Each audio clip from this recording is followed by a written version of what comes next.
This is the legends of the Jews. We're in the creation of the world, the fourth day. The fourth day of creation produced the sun, the moon, and the stars. These heavenly spheres were not actually fashioned on this day. They were created on the first day and were merely assigned their places in the heavens on the fourth. At first, the sun and the moon enjoyed equal powers and prerogatives. The moon spoke to God and said, "O Lord, why didst thou create the world with the letter Bet?" God replied, "That it might be made known unto my creatures that there are two worlds." The moon said, "O Lord, which of the two worlds is the larger, this world or the world to come?" God, "The world to come is larger." The moon, "O Lord, thou didst create two worlds, a greater and a lesser. Thou didst create the heaven and the earth, the heaven exceeding the earth. Thou didst create fire and water, the water stronger than the fire, because it can quench the fire. And now thou hast created the sun and the moon, and it is becoming that one of them should be greater than the other." Then spake God to the moon, "I know well thou wouldst have me make thee greater than the sun.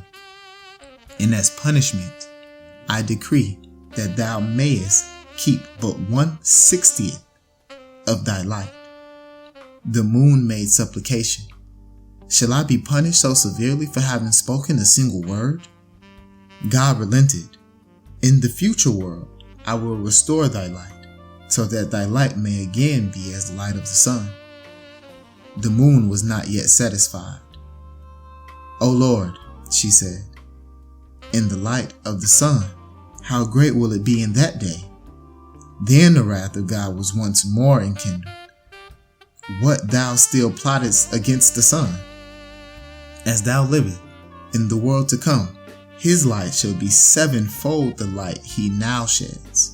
The sun runs his course like a bridegroom. He sits upon the throne with a garland on his head.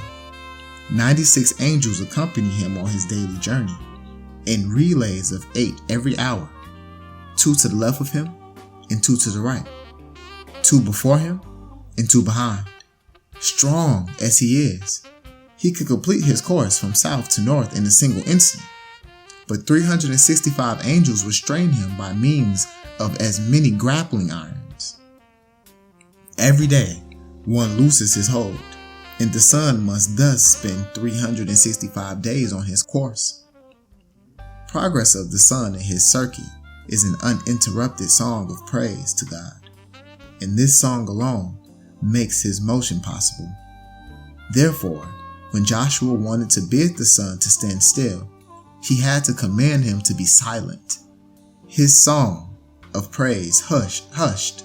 The sun stood still. We're in the first paragraph of the fourth day. We've already witnessed the moon getting punished, then not listening, and then making this punishment more severe. It's crazy because we see these things in creation that we see as inanimate objects, but at creation, they certainly was interacting with the Most High. It's just from our perspective that they're inanimate. But the same rules apply. The moon did all of this. She was beating all around the bush to find out if she would be made greater than the sun. And as a punishment, the sun said, the Most High said, you can only keep 1/60th of your light. So that's why the moon is so dim. And then he went on to tell her that, so this is your punishment for now, but in the next world, I'll restore your light. And so after she got that news, you would think, it's like, whew, I was punished. Now it's cool. Let me go ahead and fall back. Let me chill a little bit. But nah, the moon said, okay, so in the next world, I'm going to get my light back. I'm going to be back to where I am here. Where the sun going to be at that time? And so the Most High jumped back and was like, all right, so you still worried about the sun? What you plotting against the sun? Why you worried about what you got going on? Now, as punishment for that, it's not even punishment to you. As a reward for the sun and his hard work, he gonna shine sevenfold in the next world. And the Most High we move on into the Most High telling us how hard the sun works and why the sun is so glorious, and how that it moves. Its movement is due to a song of praise. All motion, all energy is expressed in motion. So for the singing to be the catalyst for motion is something that I've never really heard of except here. Let's move on to the next paragraph. The sun is double-faced.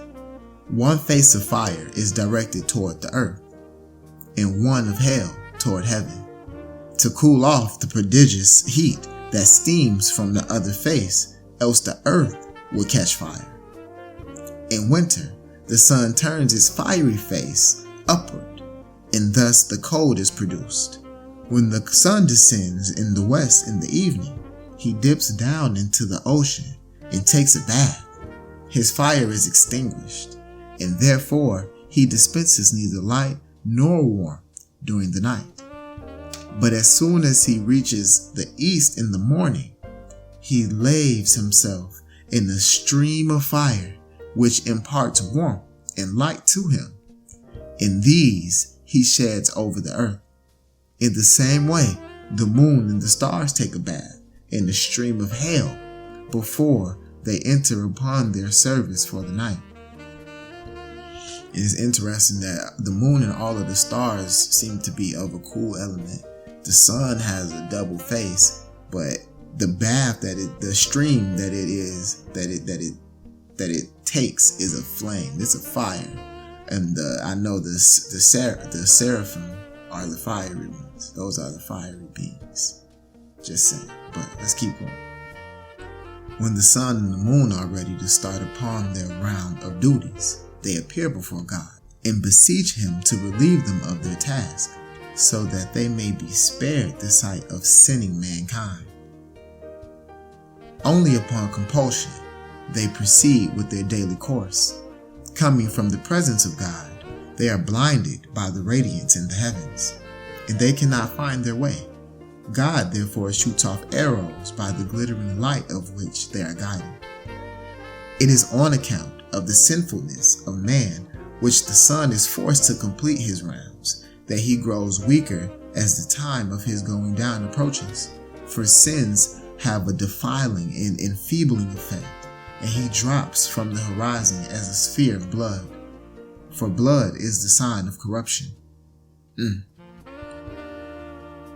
As the sun sets forth on his course in the morning, his wings touch the leaves of the trees of paradise, and their vibration is communicated to the angels in the holy Hayat, to the other plants, and also to the trees and plants on earth, and to all the beings on earth and in heaven.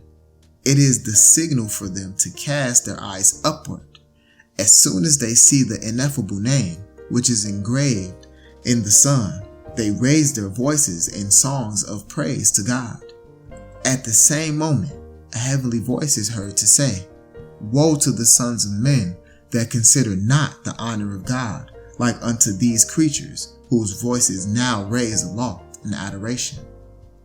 These words naturally are not heard by man. As little as they perceive the grating of the sun against the wheel which all the celestial bodies are attached, although the noise it makes is extraordinarily loud. This friction of the sun and the wheel produces the motes dancing about in the sunbeams. They are the carriers of healing to the sick, the only health-giving creations of the fourth day, on the whole an unfortunate day, especially for children, afflicting them with disease. When God punished the envious moon by diminishing her light and splendor, so that she ceased to be the equal of the sun, as she had been originally, she fell, and tiny threads were loosed from her body. These are the stars. Man. So the stars are the shavings from the moon that fell from her body as she fell in splendor. Man, I know we all heard this creation story before, but not through the eyes of the Jews. This is the end of the fourth day. The next time we'll be going into the fifth day. Peace.